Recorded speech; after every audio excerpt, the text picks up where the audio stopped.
Custo de vida, emprego e desemprego, cesta básica, tarifas públicas, salário mínimo. Agora, na Brasil Atual, a análise do DIEESE. E nós vamos conversar agora com o diretor adjunto do DIEESE, José Silvestre. Bom dia, Silvestre. Bom dia, Glauco.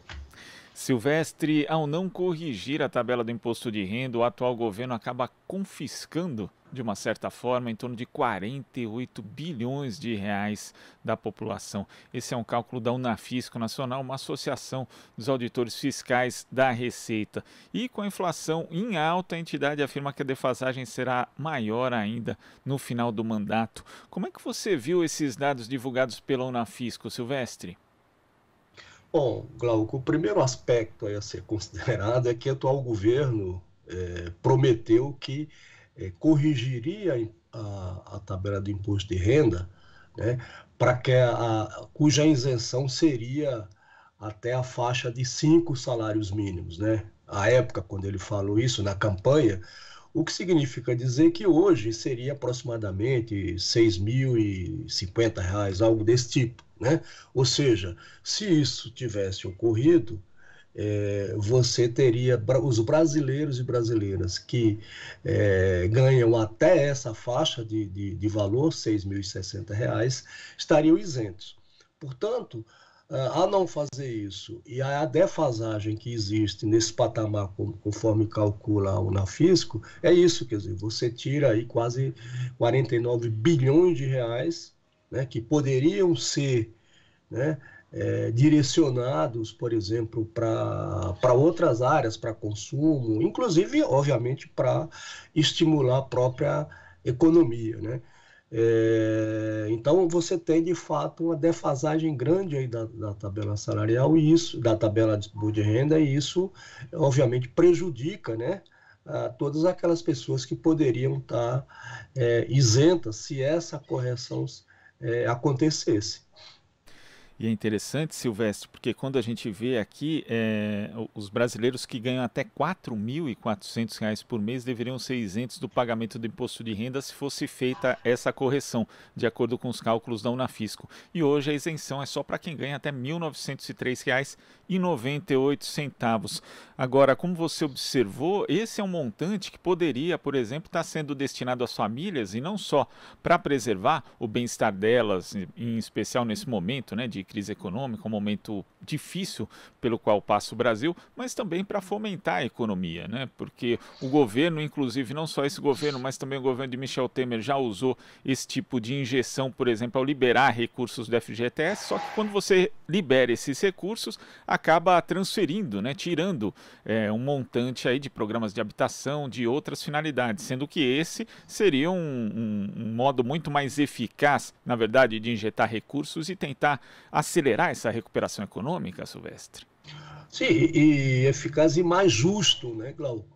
Você isentar essa grande parcela de trabalhadores, enfim, da população, que poderia, dentro dessa faixa aí dos 4, que é o cálculo da Unafisco, né, até cerca de R$ 4.400, e daria esse montante.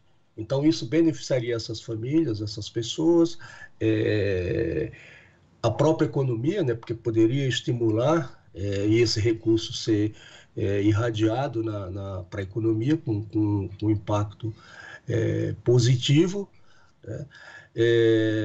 E, inclusive, né, você poderia, que é inclusive um debate, enfim, proposta que o próprio movimento sindical brasileiro, as centrais sindicais defendem, né, a correção da tabela, inclusive com mudança das faixas, né, Glauco? Nós já tivemos no Brasil, por exemplo, me lembro que ali, até, se não me falha a memória, até 78, você tinha acho que 16 faixas de imposto de renda, né?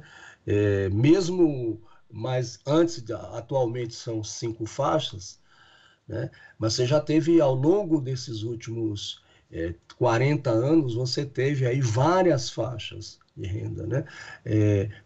E, portanto, uma correção seria benéfica, né, para essas faixas de renda. Um outro aspecto a ser mencionado em relação à tabela de imposto de renda é que você poderia fazer isso, tá certo?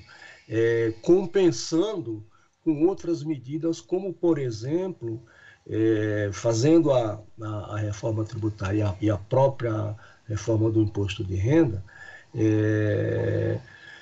por exemplo, taxando as grandes fortunas, por exemplo, taxando mais os dividendos, taxando mais lucros, enfim, você teria mecanismos, né, que poderiam, inclusive, compensar e muito a própria perda que a União teria, né, com essa correção para a faixa de renda, especificamente aí nesse exemplo dos R$ 4.400, ou qualquer outra faixa. Por exemplo, se fosse aqui o governo prometeu de corrigir a faixa de isenção até R$ 6.060, que seria o equivalente a 5 salários mínimos. Então você tem mecanismos para fazer isso.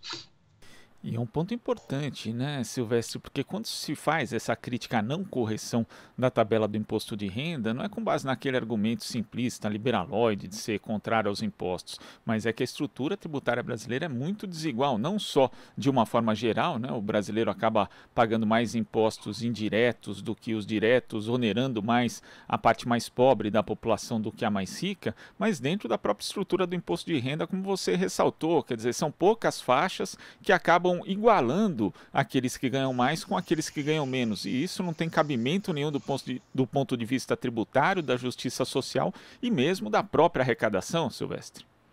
Sim, você poderia, que é uma questão necessária, né, no imposto de renda, que é a progressividade, né, Glauco? Você poderia, como você tem em vários países do mundo, né? Inclusive em países, digamos assim, como se diz aí, com renda média, com perfil de renda semelhante ao Brasil, você tem uma outra estrutura tributária, né? Então isso é possível fazer, desde que você tenha, o governo de fato tenha interesse em fazer uma reforma, né, que efetivamente contemple a progressividade, tá certo? Ou seja, quem tem mais paga mais, tem que rever também a estrutura tributária no que diz respeito aos diversos impostos. Por exemplo, no Brasil, todos nós sabemos, você tem uma taxação pesada, né, sobre a renda, né, e isso poderia ser feito de forma mais, digamos, equânime do ponto de vista, tanto ampliando as faixas, tá certo?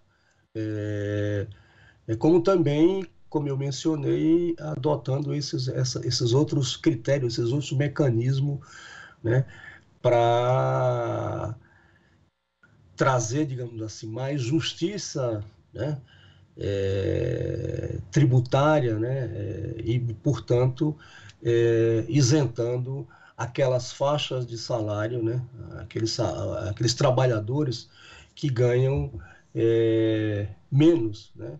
Hoje, por exemplo, está isento até cerca de R$ 1.903. Você imagina o que seria sair de 1903 para só na proposta da Unafisco para R$ 4.400, a quantidade de trabalhadores que seriam, digamos, beneficiados do ponto de vista da sua renda.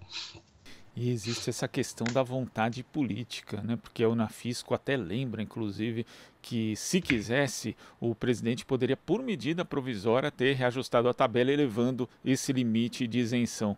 Mas nós sabemos aí que o governo tem bastante cuidado, para dizer assim, em relação à questão tributária, tanto que a proposta de reforma, ou pseudo-reforma, que foi enviada ao Congresso Nacional, não anda e também já foi completamente desfigurada. Tem uma questão de vontade política que é necessário ser analisada também, inclusive para que as pessoas possam fazer uma escolha de um programa que toque nessa questão que é fundamental nas eleições de 2022? Isso certamente, quer dizer, aí não só, né, Glauco, é claro que o imposto de renda, mas eu digo a reforma, uma proposta de reforma tributária de caráter geral, imagino que será um dos temas do debate eleitoral agora em 2022. Mas só voltando ainda, Glauco, a questão do imposto de renda, a tabela do imposto de renda, não correção, quer dizer, só no governo Bolsonaro, né, se considerarmos apenas o período do governo Bolsonaro, considerando que tem mais um ano agora de 2022, ou seja, os 4 anos do mandato dele, você tem uma defasagem da ordem de 25%, que é a projeção aí, digamos, para o IPCA, né? Só isso já seria, né, considerando apenas considerando apenas o governo Bolsonaro, né? Só aí tem uma defasagem grande. Silvestre, queria agradecer sua participação aqui no Jornal Brasil Atual. Um ótimo início de semana. Até a próxima. Tchau, Glauco. Até a próxima. Uma boa semana para você também. Conversamos aqui com o diretor adjunto do Diese, José Silvestre.